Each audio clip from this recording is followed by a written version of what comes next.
ഭിന്നശേഷിക്കാർക്ക് സ്വതന്ത്രവും സ്വയം പര്യാപ്തവുമായ ജീവിതം ഉറപ്പാക്കുക എന്നത് സാമൂഹ്യനീതി വകുപ്പിന്റെ പ്രധാന ലക്ഷ്യമാണെന്ന് ഉന്നത വിദ്യാഭ്യാസ സാമൂഹ്യനീതി വകുപ്പ് മന്ത്രി ഡോക്ടർ ആർ ബിന്ദു പറഞ്ഞു.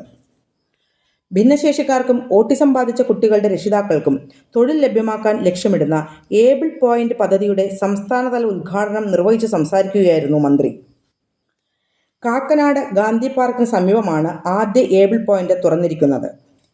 കേരള സംസ്ഥാന ഭിന്നശേഷി ക്ഷേമ കോർപ്പറേഷനും ഭാരതീയ ഖാദി ഗ്രാമ വ്യവസായ സഹകരണ സംഘവും ചേർന്ന് നടത്തുന്ന പദ്ധതി തൃക്കാക്കര നഗരസഭയുടെ സഹകരണത്തോടെയാണ് യാഥാർത്ഥ്യമാക്കിയിരിക്കുന്നത്. ചടങ്ങിൽ കേരള സംസ്ഥാന ഭിന്നശേഷി ക്ഷേമ കോർപ്പറേഷൻ ചെയർപേഴ്സൺ അഡ്വക്കേറ്റ് ജെ ഡാലി അധ്യക്ഷയായി.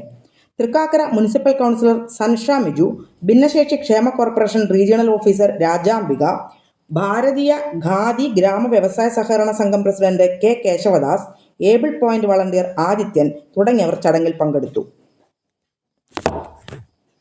തനിച്ചല്ല നിങ്ങൾ, ഒപ്പമുണ്ട് ഞങ്ങൾ എന്നുള്ളതാണ് നമ്മുടെ മുദ്രാവാക്യം. സാമൂഹ്യനീതി വകുപ്പിന്റെ മുദ്രാവാക്യമാണത്.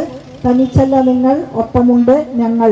നമ്മളെല്ലാവരും കൈകോർത്ത് പിടിച്ചുകൊണ്ട് പരിമിതികൾക്കപ്പുറത്തേക്കുള്ള വിശാലതകളിലേക്ക് നമ്മുടെ ഭിന്നശേഷി കുഞ്ഞുമക്കളെ സ്നേഹപൂർവ്വം നയിക്കാം എന്ന് മാത്രം സൂചിപ്പിച്ചുകൊണ്ട് ഇവിടെ ഏബിൾ പോയിന്റിന്റെ ഉദ്ഘാടന വേളയിൽ സന്നിഹിതരായിട്ടുള്ള ഏവർക്കും ഹൃദയംഗമമായിട്ടുള്ള അഭിവാദ്യങ്ങൾ അർപ്പിച്ചുകൊണ്ട് എൻ്റെ വാക്കുകൾ അവസാനിപ്പിക്കുകയാണ്.